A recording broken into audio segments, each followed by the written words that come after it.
हम chapter number 9 से start कर रहे हैं। इसका टॉपिक है पहला सर्कल या दायरा।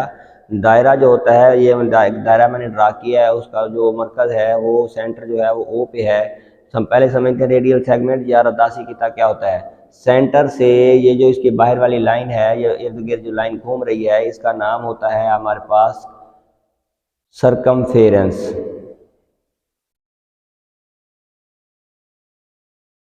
इसको सरकमफेरेंस भी कहते हैं या फिर इसको उर्दू में मुहीत भी कहते हैं। सेंटर से लेकर मुहीत तक का जो फासला है, ये मैंने एक लाइन ड्रा की, जिधर मर्जी ड्रा कर लें, ये सारा इक्वल होता है ओ ए। अब ये ओ से लेकर ए तक, ओ ए जो है वो हमारे पास रदासीकीता या रेडियल सेगमेंट होगा। लेकिन जो ओ ए की लंबाई है, ओ ए की जो लंबाई है, यानी कि इस ओ ए जो नाम है, जो इसका नाम रखा हुआ है इस लाइन का, ये रेडियल सेगमेंट है।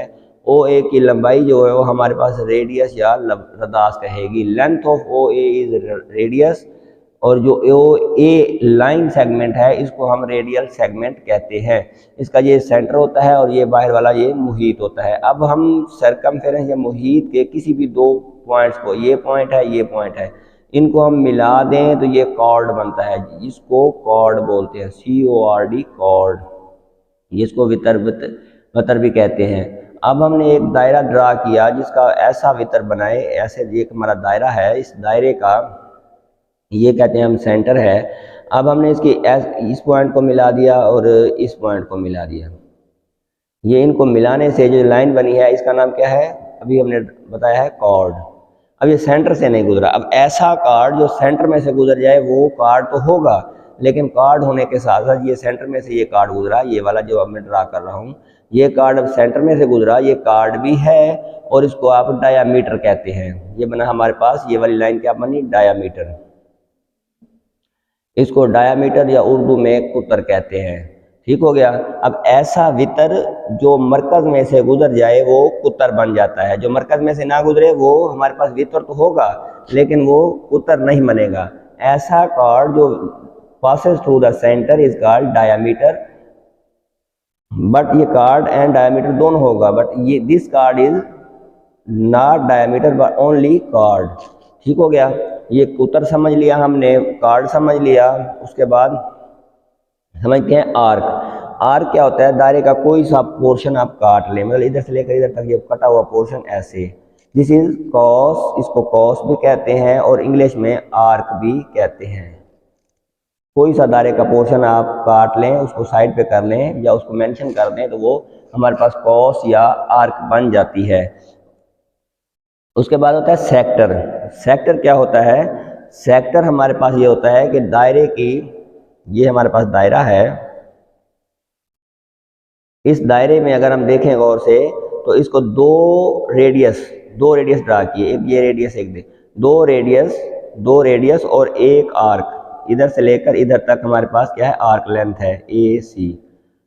तो ये जो OAC है ये इसको हम कहेंगे सेक्टर। देखें, दो रेडियस और एक आर्क के दरमियान ये वाला जो पोर्शन है इसको आप कहते होते हैं sector of the circle. Sector of circle, ये सेक्टर है सर्कल का, सेक्टर कहलाएगा। उसके बाद क्या होता है हमारे पास, एक होता है सेगमेंट। सेगमेंट क्या होता है, सेगमेंट जब हम कोई भी कार्ड ड्रा करते हैं, जैसे अभी हमने कार्ड ड्रा किया था कोई भी, देखें ये सेंटर है, हमने ये कार्ड ड्रा कर दिया तो ये हमारे पास सेगमेंट बन गया है। दायरे का कार्ड ड्रा करने से एक वाला जो हिस्सा है, एक साइड वाला जो हिस्सा है वो सेगमेंट बनता है। सेगमेंट दोनों साइड पे हालांकि सेगमेंट बनता है, वो स्मॉलर सेगमेंट है और ये वाला जो है, ये वाला ये जो हम पेंसिल फिर रही है ये लार्ज सेगमेंट है। दोनों सेगमेंट ही बने हैं, लेकिन इसका एक सेक्टर ड्रा करने से बाकी जो बचा है वो, ये हमारे पास दो रेडियस और एक आर्क के दरमियान जो हिस्सा होता है दायरे का वो सेक्टर कहलाता है, और एक कार्ड ड्रा करने से दायरे के एक साइड वाला हिस्सा सेगमेंट कहलाता है। थ्योरम 1 है कि हमारा, उसको इंग्लिश और उर्दू दोनों में हम समझते हैं। उसने लिखा है कि one and only one circle can pass through 3 non collinear points. 3 जो है वो हमारे पास ऐसे पॉइंट जो एक ही लाइन में ना हो, गैर मतवाजी हों। 3 गैर मतवाजी जो पॉइंट्स हैं उनमें से सिर्फ और सिर्फ एक दायरा ही पास कर सकता है, गुजर सकता है। यानी कि अगर एक दायरा है, एक दायरा ड्रा करें जो तीनों में से गुजरे। अब उसी तीनों पॉइंट, इन्हीं तीनों पॉइंट में से एक और दूसरा दायरा ड्रा कभी भी नहीं हो सकता। सिर्फ और सिर्फ एक दायरा इन तीनों में से गुजरता हुआ हम खींच सकते हैं। ये हमने साबित करके देना है। हमें मालूम क्या है, तीन गैर मतवाजी, तीन नॉन कोलिनियर पॉइंट्स हैं। ये हमें मालूम है जो हमारे सामने ड्रा हुए हैं, ए, बी और सी। अब हमने ये साबित करके देना है कि एक सिर्फ और सिर्फ एक दायरा ही इनमें से गुजर सकता है। तो गिवन क्या है हमारे पास? गिवन है 3 या 3 नॉन को उधर से देख के, स्टेटमेंट से देख के ही हमने फैसला किया कि हमारे पास मालूम क्या है और हमें मतलूब क्या है। 3 नॉन कोलिनियर पॉइंट्स, उनके नाम हमने खुद रखे हैं, ए, बी और सी, और वो पॉइंट हमने ड्रा भी साथ साथ कर दिए। ये हमें मालूम है, ठीक है, ये हमें मालूम है। अब कंस्ट्रक्शन क्या करते हैं, थोड़ा बहुत समझने के लिए काम करते हैं। अमल जिसे आप कहते हैं, कंस्ट्रक्शन या अमल, ये हमारा अमल है, ये हमारा मालूम है, और आगे हमें टू प्रूव में मतलूब होगा। अब हम इनको अमल क्या करते हैं, इनको मिला देते हैं। ए को बी से मिलाया, बी को सी से मिलाया, ये हमने अमल किया है। ठीक हो गया। कंस्ट्रक्शन या अमल क्या करते हैं, ज्वाइन ए विद बी, ए को बी से मिलाया, एंड बी विद सी, ए को बी से मिलाया, बी को सी से मिलाया। एक काम ये किया, एक काम किया हमने। दूसरा काम हमने ये करना है कि इनके अमूदी नासिफ खींच देने हैं। दो लाइनें बनी है ना, ए बी और बी सी। अब ए बी का अमूदी नासिफ खींचें या परपेंडिकुलर बाइसेक्टर खींचें, तो 9th क्लास में हम पढ़ चुके हैं परपेंडिकुलर बाइसेक्टर के बारे में, कि जो इसके मरकज में से भी गुजरे और इसके साथ एंगल 90 डिग्री का बनाता हुआ इस ए बी लाइन के साथ। ये हमने परपेंडिकुलर बाइसेक्टर खींच दिया मैंने ए बी का। ये मेरा एक अमल है, अमल का हिस्सा है। ये मैंने परपेंडिकुलर बाइसेक्टर खींचा, जिसका नाम मैं लिख देता हूँ। ये पॉइंट है हमारा डी और ये एफ। ये मैं इधर लिख देता हूँ साथ कि ड्रा परपेंडिकुलर बाइसेक्टर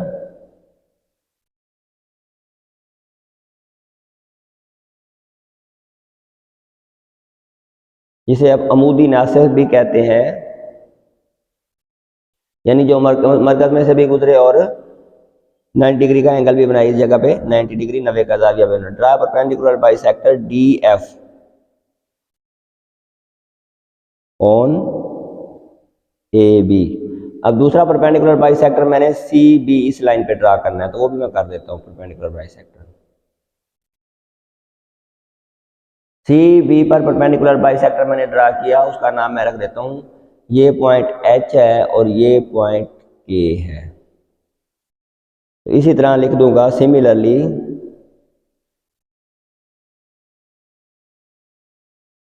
इसी तरह जो है ना, K H is perpendicular bisector is of B C का। ए बी का परपेंडिकुलर बाइसेक्टर अमूदी नासिफ का नाम है D F. B C perpendicular या अमूदी नासिफ का नाम है एच के। ये दोनों जहां पे मिले हैं उसका नाम मैं अभी से ओ रख रहा हूं। ये दोनों जहां पे मिले हैं इसका नाम रख देते हैं हम ओ। ठीक हो गया कि ये दोनों जहां पे मिले हैं, दे का मतलब ये perpendicular bisectors join on point O. ये सारे जो हैं दोनों परपेंडिकुलर बाइसेक्टर एक दूसरे को वो पॉइंट नुक्ता ओ पर मिले हैं। ये मैंने कंस्ट्रक्शन की है। हमें सिर्फ और सिर्फ 3 पॉइंट्स दिए गए थे, ए बी और सी। इन तीनों पॉइंट्स को पहले तो बारी बारी मिलाया, फिर इन दोनों के परपेंडिकुलर बाइसेक्टर ड्रा किए। ये हमने खुद अपने जहन से सोच के करना है कि ये काम हमने करना है। ये हमने कंस्ट्रक्शन कर लिया। अब हमें क्या चाहिए, टू प्रूफ। हमने टू प्रूफ क्या करना है, टू प्रूफ हमने के ये करके देना है जो हमारा मतलूब है, जिसको आप मतलूब भी कहते होते हैं। मतलूब हमारा क्या है कि हमने कहना है कि सिर्फ और सिर्फ ए बी और सी में से सिर्फ और सिर्फ एक दायरा गुजर सकता है। जो points A B and C there is only one circle can pass through them. ये मैंने अपने हिसाब से स्टेटमेंट बना ली, आप भी इस तरह लिख सकते हैं। हालांकि ये टू प्रूफ पहले लिखना चाहिए था, कंस्ट्रक्शन दूसरे नंबर पे आनी चाहिए थी, यानी कि जो मालूम होता है ये पहले नंबर पे होता है, टू प्रूफ दूसरे नंबर पे होता है और कंस्ट्रक्शन हमने नीचे करनी थी। चले कंस्ट्रक्शन मैंने पहले लिख दिया, टू प्रूफ भी अब हमने लिख दिया है कि इसमें से सिर्फ और सिर्फ एक दायरा गुजर सकता है। अब हमने इसको प्रूफ भी करके देना है, इसी चीज़ को प्रूफ करना है कि सिर्फ और सिर्फ एक दायरा गुजर सकता है। रफली अगर इसको थोड़ा डिस्कस कर लें इसी पेज पे, तो देखें हमारे पास ये इसका परपेंडिकुलर बाइसेक्टर है। परपेंडिकुलर बाइसेक्टर पे कोई भी पॉइंट हो वो दोनों एंड पॉइंट से इक्वल फासले पे होता है ना। इसमें हमने पढ़ा हुआ है कि परपेंडिकुलर बाइसेक्टर पे कोई भी पॉइंट हो वो दोनों सिरों से मसावी और फासला होता है। तो अब इसका एक सारे पॉइंट लाजमी लेने, हमने ओ लेना है, ओ ए और ओ बी बराबर होंगे इस परपेंडिकुलर बाइसेक्टर के हिसाब से।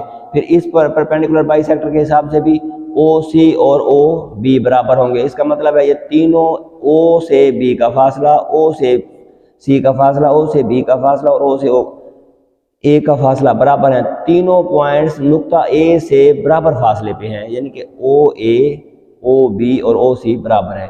जब तीन पॉइंट एक ही पॉइंट से बराबर फासले पे हैं तो इसका मतलब है ये तीनों फिर एक ही दायरे का रदास हैं। तो सिर्फ एक ही दायरा है जिसका जो भी ये ओ ए के फासले के बराबर रदास बनेगा वही इसमें से गुजर सकता है, और कोई दायरा गुजर ही नहीं सकता। लेकिन अब इसको हम रिटर्न लिख के प्रूव करते हैं। अब हमने इसको अपने हिसाब से लिखना है। मैं उर्दू में थोड़ा इसका सबूत लिख देता हूँ ताकि उर्दू वाले तालिब इल्मों को आसानी हो। इधर हमने बयानात लिखने हैं या रीजन लिखनी है, इधर इधर हमने स्टेटमेंट्स लिखनी है और इधर दलाइल या रीजन। ये हमारे पास स्टेटमेंट है, इंग्लिश के तालिब इल्मों के लिए स्टेटमेंट है और ये हमारे रीजन हैं। रीजन हो गई। अब अगर स्टेटमेंट उर्दू में समझ के लिखी जाए तो हम लिख सकते हैं उर्दू में समझ के कि ये जो हमारा पॉइंट था डी एफ, इस पर हर पॉइंट हर नुक्ता जो है वो ए और बी से मसावियल फासला होगा या बराबर इक्वी डिस्टेंस होगा। तो हम लिखते हैं कि अमूदी परपेंडिकुलर बाइसेक्टर जिसको कहते हैं, अमूदी नासिफ डी एफ पर नुक्ता ओ का फासला नुकात ए और बी से मसावी या बराबर मसावी होगा। ठीक है, यानी हम कह सकते हैं कि ओ ए बराबर होगा ओ बी के, ये मसावात एक बन गई। ठीक है, इसकी अब दलील क्या देनी है? दलील वो मसला था 9th का, उसकी स्टेटमेंट है अमूदी नासिफ पर वाक़या नुकात दोनों सिरों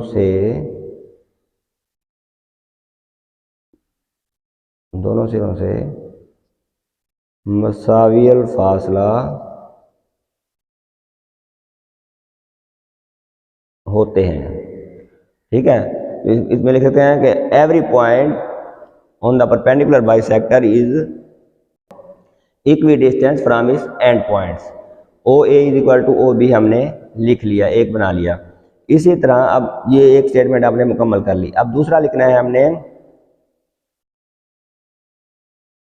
अमूदी नासिफ। अब दूसरे की बारी है, एच के पर नुक्ता ओ का फासला नुकात बी और सी से, ये मैं अपनी मर्जी से मसावी होगा। ये जो उर्दू है अपनी मर्जी से आप लिख सकते हैं, यानी कि आप लिख सकते हैं O B is equal to O C. ये इक्वेशन नंबर 2 बन गई, O B is equal to O C. इसकी रीज़न भी वही होगी, वो ऊपर वाली बिल्कुल वैसे लिख दें, अमूदी नासिफ या परपेंडिकुलर बाइसेक्टर पर वाक़े नुकात दोनों सिरों से मसावी फासला होते हैं। ये 9th के एक थ्योरम की स्टेटमेंट है। ये दो आपके पास आ गई। अब ओ ए ओ बी के इक्वल है, फिर ओ बी ओ सी के इक्वल है। ठीक है, तो हम इसमें से लिख सकते हैं कि O A is equal to O B is equal to O C. इन एक और दो की रू से। अब जब ये तीनों ओ ए ओ बी और ओ सी इक्वल है, तो हम लिख सकते हैं कि नुक्ता ओ नुकात